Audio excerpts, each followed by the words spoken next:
Well, first up on the bulletin, the Bharatiya Janata Party has launched another offensive against the Nitish Kumar-led Bihar government for allegedly axing the number of holidays for the state schools during Hindu festivals and increasing it for Muslim festivals. In fact, calling Nitish Kumar the chief of appeasement, this is what the BJP has to say. Nitish सरकार बिहार में Islamic धर्म के आधार पर काम कर रही है। अब तो लगता है कि पूरे बिहार में शुक्रवार को ही इस्लामिक छुट्टी करने की योजना बना रही है ये सरकार।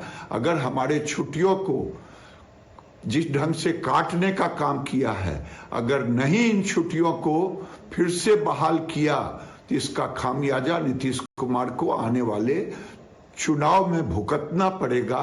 ये नीतीश कुमार नहीं कहलाएंगे बल्कि मोहम्मद लालू यादव और मोहम्मद नीतीश कुमार कहलाएंगे। पूरी तरह बिहार में तुगलकी सरकार चल रही है, तानाशाह सरकार चल रही है, लालू जी के दबाव में सरकार चल रही है और जब लालू जी के दबाव में होगा तो तुष्टीकरण होगा ही।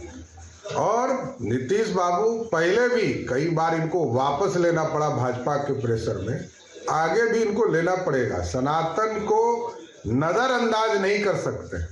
बिहार की आबादी का लगभग 83% सनातन धर्म के लोग रहते हैं, इनको अनादर नहीं कर सकते हैं। इसलिए बिहार की जनता की भावना को देखते हुए सरकार को वापस भी लेना चाहिए और नहीं तो वापस लेना ही पड़ेगा।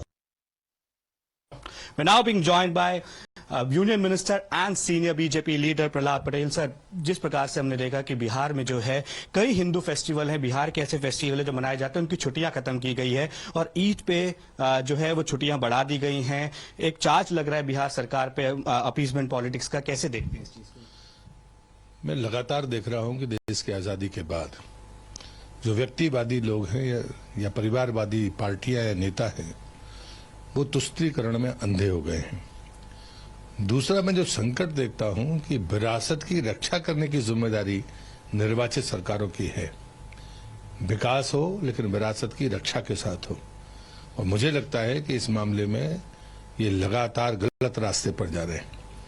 मैं मानता हूं कि हमारी सनातन की परंपराएं, चाहे वो किसी भी पूजा पद्धति को मानने वाले हो, उन सबके साथ ये दुराव का बर्ताव विरासत को गहरी चोट पहुंचा रहा है। जबकि भारतीय सनातन की जो परंपराएं हैं वो न सिर्फ वैज्ञानिक हैं बल्कि दुनिया को शांति का मार्ग प्रशस्त करने वाली हैं। उनको अपमानित करने की गलती बिहार सरकार ने की है और मुझे लगता है इसकी सजा उनको जरूर मिलेगी। सर, एक तरफ तो जो है कुछ त्योहारों की छुट्टियां बढ़ाई जाती हैं, एक तरफ त्योहारों की छुट्टियां बिल्कुल खत्म कर दी जाती हैं। ये फर्क जो बहुत ज्यादा देखा जा रहा है सर, पिछली बार भी उनका कैलेंडर का नोटिफिकेशन जो पिछले साल के इस साल की छुट्टियों का आया था, उसको लेके भी काफी सवाल उठे। देखिए, ये तुष्टीकरण में अंधे हुए लोग हैं और मैं ये मानता हूं कि परिवारवादी लोग ही ऐसा कर सकते हैं जिसके मन में भारतीय विचार हो। लोहिया जी को अगर ठीक से पढ़ा होता या उनके कारण जिया होता तो भी शायद ऐसी भयंकर भूलें नहीं की जाती। ये ऐतिहासिक भूलें हैं। नीतीश कुमार हो या कांग्रेस के नेता, इन सबको इसका खामियाजा भुगतना ही पड़ेगा। Thank you for speaking to us. So that was Prahlad Patel speaking to us with video journalist Abhishek Mohit, but for Times Now in Delhi.